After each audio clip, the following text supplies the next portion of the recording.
ಕೊಟ್ಟ ಬಾತುಕೋಳಿ. ಒಂದು ಕೆಸರಿನ ಕೊಳದಲ್ಲಿ ಹೆಣ್ಣು ಬಾತುಕೋಳಿಯೊಂದು ಸುಖವಾಗಿತ್ತು. ಒಮ್ಮೆ ಆ ದೇಶದ ರಾಜ ಆ ಕೊಳದ ಬಳಿಗೆ ಬಂದು ಕೊಳಕ್ಕೆ ಹಾರಿ ಜೀವ ಕಳೆದುಕೊಳ್ಳಲು ಮುಂದಾದ. ಆಗ ಆ ಬಾತುಕೋಳಿ ಅಡ್ಡ ನಿಂತು, ಆತ್ಮಹತ್ಯೆ ಮಹಾಪಾಪವಲ್ಲವೇ? ನನ್ನನ್ನು ನೋಡು, ಈ ಕೆಸರಿನಲ್ಲಿ ಎಷ್ಟು ಸುಖದಿಂದ ಬದುಕುತ್ತಿದ್ದೇನೆ. ನೀನು ನೋಡಿದರೆ ರಾಜನ ಹಾಗೆ ಕಾಣುತ್ತಿರುವೆ, ಯಾಕೆ ಸಾಯುತ್ತೀಯಾ ಎಂದಿತು. ಅದಕ್ಕೆ ರಾಜ, ಈ ವರ್ಷ ಕ್ಷಾಮ ಬಂದಿದೆ, ಈ ಕಾರಣ ಹೇಳಿ ಪ್ರಜೆಗಳು ತೆರಿಗೆ ಕೊಟ್ಟಿಲ್ಲ. ಅರಮನೆಯ ಪರಿವಾರದವರಿಗೆ ಊಟ ಮಾಡಲು ಹಿಡಿ ಕಾಳುಗಳೂ ಇಲ್ಲ.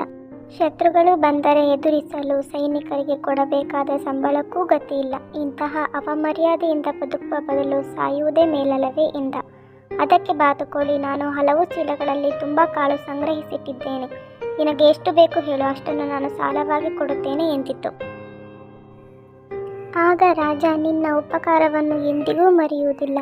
ಬೆಳೆ ಬಂದ ಕೂಡಲೇ ನಿನ್ನ ಸಾಲವನ್ನು ತೀರಿಸುತ್ತೇನೆ ಎಂದು ಹೇಳಿ ಕಾಳುಗಳನ್ನು ತೆಗೆದುಕೊಂಡು ಮರಳಿ ತನ್ನ ರಾಜ್ಯಕ್ಕೆ ಹೋಗುತ್ತಾನೆ.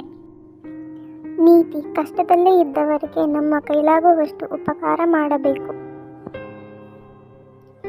Please like, share and subscribe to my channel.